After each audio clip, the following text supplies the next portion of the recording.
Hi, thanks for tuning in. This is a weekend review for the week ending September 1st. Happy Labor Day weekend. Monday is a holiday, and then September 15th is OPEX again. So we've got 9 more days until some shenanigans. What I will say is we've got monthly closes to talk about, and we'll do that. We're looking at a chart of IWM. So we did have the second positive histogram reading. Nope, the first positive histogram reading for any month going back 2 years on IWM. So that is a change in character. You do have a close above this, more of like a rejection in my opinion at this line. And the moving average is held. The 5 held, the 10 held, the 20 held, and the 50 held. And zooming into the weekly, we do now have a weekly close above all the moving averages. Positive histogram, positive PPO. This is a trendless market. I want everyone to understand that. This is a trendless market. It hasn't gone anywhere in 5 years. That being said, she's kind of broken out above this 173 level, back tested, and is now trying to leave. Looking at the daily chart, we do have a hold signal. We got the buy 3-4 days ago back here. And now we're in the holding pattern. This is the first target back up here at this line. Now the real breakout is going to occur above 200. And until that happens, we just don't have a breakout in IWM. Now I'm starting with the small caps. I'm starting with the transports because they because of Dow theory, they tend to either confirm or not confirm the move higher that you see in the S&P 500 and that you see in the tech space. And what do I mean by that? Well, everything bottomed here back in October, and that's what I'm seeing here in the transports. That is good information. Did we see that in IWM? We did. We have a low back here in October and higher lows ever since. Okay, so is that confirming an uptrend that we've seen here in the Qs? And it is. And do the Qs and do the semis lead? Yes, they do. Does IWM lag? Yes, it does. Okay.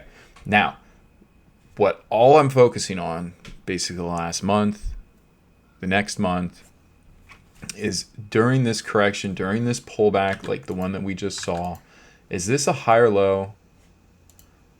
All right, within the context of a monthly uptrend? Or are we starting to see a flight to safety where gold starts to take over? And gold did just capture the 10 again on the weekly. Capture the 5 and the 10. Now right into this declining trend line. Momentum is kind of reset to zero. Histogram still very negative. That being said, I'm still looking down here at this gap fill. It may or may not come. But it's flight to safety or it's rotation into transports and small caps. That's really all it can be. And at this point, it certainly looks like, we got the weekly closes back above all the moving averages. I think if you go back and watch the videos, we were in, buy the dip, hold, any dips into the 5 are for buying. We were looking for a pullback. We got the corrective candle back here at the end of July. Started the pullback. What were we expecting? Pullback into the 10 for buying. If that didn't hold, pull back into the 20 for buying. And then what was the expectation after that? Challenge of the highs. That's exactly what we've gotten here.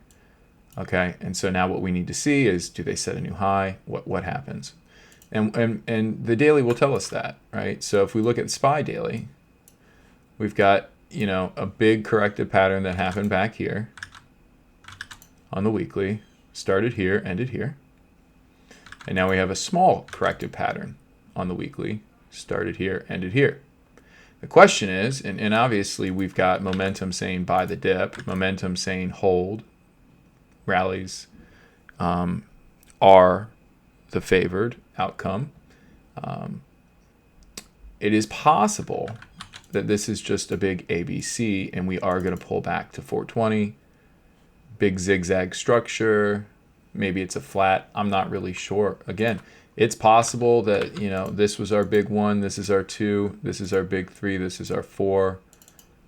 It's possible that 3 isn't even done yet. Here's 1, here's 2, here's 4, here's 5 of 3.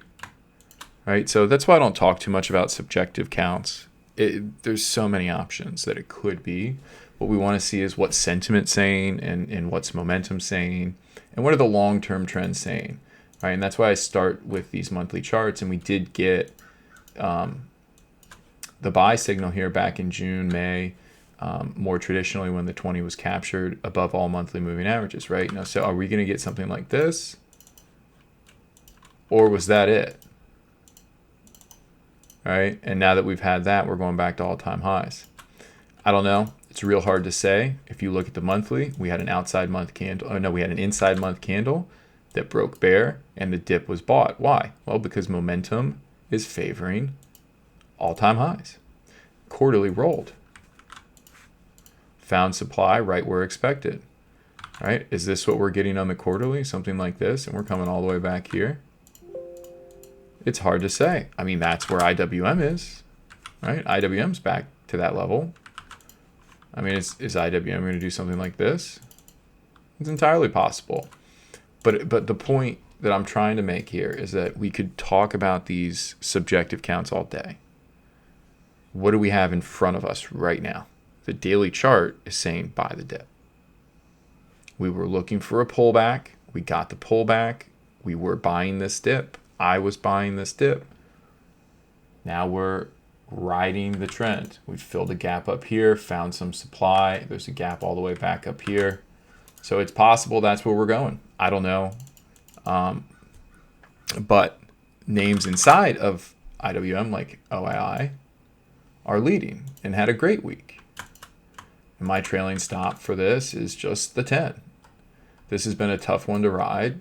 It is a textbook cup and handle pattern, but every dip into the 10 has been bought, every single one. And I've noticed this the last 3 weeks, and that's why I've had conviction to stay with this trade and even add and call out ads and things like that.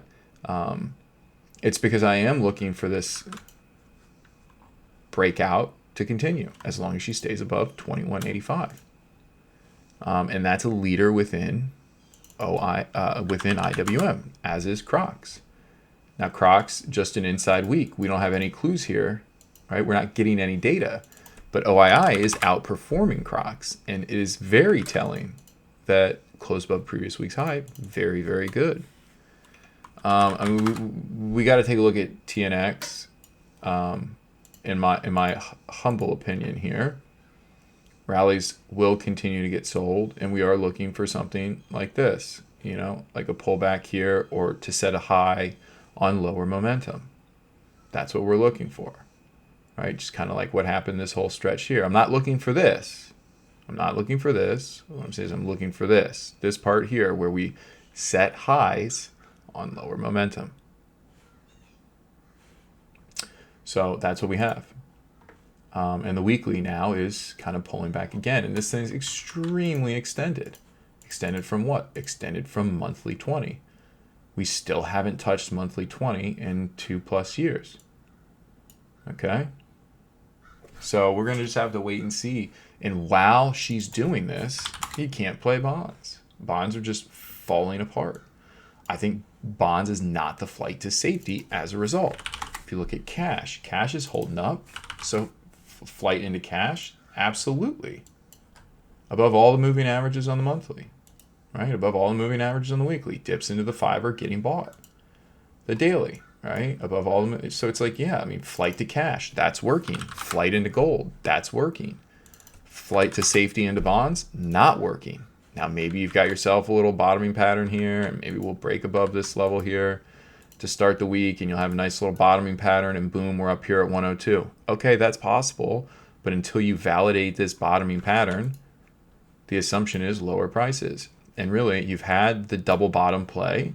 If they come back down here to 91, there's no interest in catching a bid again. Right? Bonds are coming down to 80. And why would that happen? Because TNX is not done going up. Right? TNX can go all the way up to 4.7, up to 5. No problem. Right? And set that divergent high which will ultimately is part of the topping process and can be part of the topping process. So again, there's no flight to safety into bonds is my point. And I don't see the 10-year stopping. We've covered gold, we've covered equities. Let's take a look at NVIDIA real quick. And my favorite trade setup for Q4, and then we'll call it. Looking here, obviously an outside month I've been talking about all month. Very interesting here is this divergence in momentum, right, with each one of these highs. So again, not calling for a high, but if I take that line off and you just look at this channel, this is a very, very, very obvious channel, right? An ascending channel by the dip. We're at the top of the channel. No one's saying a complete collapse, but what I'm saying is sideways for a year into 300 would make a lot of sense. That's all. That's all I'm saying. This is a TD9 monthly sell on the monthly with an outside candle for the 8 at supply line. Now, if she keeps ripping from here, it's possible she hits 1,000 this year by the end of the year. Definitely possible. I've sold 80% of this position. I have a fifth left, something like that. And now I'm down to letting that ride. No reason to cut that. I've sold into strength. Most of those sells were at this blue line. And the buys were back here. So I sold one here before earnings. The rest at this blue line or above. And so I think the NVIDIA trade's done. I think it's done very well. And I think it's done. What do I mean by done? Sideways to lower. Into where? Into 300 where it's a stone cold buy. But it's not. We're not there yet. I think this is the play. I think EMPH is a home run. I'll get into a little bit to where I get these names from. We'll come over here to the Slack room and look. This is a 10 baggers list in the Russell. You recognize any of these names? 10-year 10 bagger list in the Russell. Where do you think I get my names from? Like you can just scan 10-year total return. Who's at the top of the list? We cover these names all the time. NVIDIA, Tesla, AMD, AVGO, Plug, ENPH. So pause the video, look at this list, write it down, print it out, put it on your, staple it to your head. These are the names you want to buy the dip on. These are the names, buy and hold. Does that sound like something you want? Well, this is the 10-year return. Okay, we're going back to EMPH. That being the case, EMPH down 70% in 9 months straight. EMPH has a TD9 monthly buy setup, a DeMark TD9 perfected buy setup. Into what? Into the rising 50. The slope of the 50 is what matters, not whether price is below it or not. The slope. The slope is up. It's a long-term uptrend. Let's zoom out even further. Look at the quarterly. This is a long-term uptrend. What did she do? This is the first time she's pulled back to the quarterly 20 in 5 years, 4 or 5 years. Yeah, that's generally a buy. Stock coming off an all-time high, directly into a rising 20. Expect a rally. Okay, look at the weekly. Where are we? We're exactly where we would expect a rally to happen. Now, structurally speaking, could this be something, like this? Absolutely. Where we break that 113 in reverse. Absolutely. It's also possible that this is a big one too. Because looking at the structure here, you do have a 5-wave move higher. Okay, and this could all just be one big retracement. One steep wave too. I have no idea. This is why I don't like talking too much about the subjective stuff. The point is, any dip into 113 is a stone cold buy. That's your stop. That's your line in the sand right here, 108. Anytime below 108 and this thing's dropping to the 70s, if not a little bit lower. And so I think we're very close to risk. I like this trade quite a bit. This is a top trade idea for me. And again, looking at the weekly, you've got 1, 2, 3, 4, 5, 6, 7 weeks in a row of lower prices. That's generally where we would expect some change in trend. Like even back here, 1, 2, 3, 4, 5, 6, 7, 8, 9, 10. It was 10. All right. And we're on 8 right now. So even if there's 2 more weeks down, We're within the time zone where we're looking for a turn. You have to anticipate where it's going. I recognize that this is below all the moving averages. I recognize that. But I could also throw this chart in your face and say, but is she really? Right? And the answer is no. She's coming off an all-time high. And where is EMPH found? She's found in tan. And what did tan do? Looked below 55, 54 for a day. How long did she come down here for? She marched down here in a straight line after hitting that 20. And as soon as she came down here and printed below, immediately reversed. Momentum flipped up and instantly reversed the downtrend that had started right here. As soon as she hit that level. Okay, this is the power of levels. It's hard to predict levels, but if you knew that that was the destination, you could have been a buyer there. Now, the reality is this. Very, very easy line in the sand. Anytime below 55, 54, the EMPH trade idea is dead. Okay, so we're right at risk. These are my favorite trades. And what are we doing? We're rotating winnings out of NVIDIA. We're taking winnings out of TQQQ. Right? And we're throwing them into fresh trade ideas. Rotating out of tech into IYT. Right? We have the textbook throwback here. So take a look. Here's your triangle. Okay, we pull back and boom, breakout, throwback. And as soon as she threw back, what happened? Closed above the previous week's high. Now, it's always possible that she could be doing something like this, and we're pulling all the way back to 230. Right? Triangles are tough. Triangles break out and throw back and then go. Some triangles break out, never throw back. Other triangles break out, then instantly get stuffed and make it look like a throwback's happening, but in fact, there's no throwback happening at all. It was just another bull trap. So much of that happens.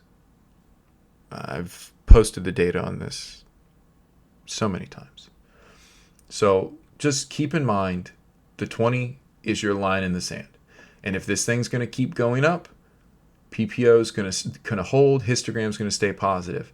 If this thing's done, then you have a high probability that 244 is going to break, that we're going to see this thing reset back down to here as price resets all the way back down to 230. This level, this wave one base.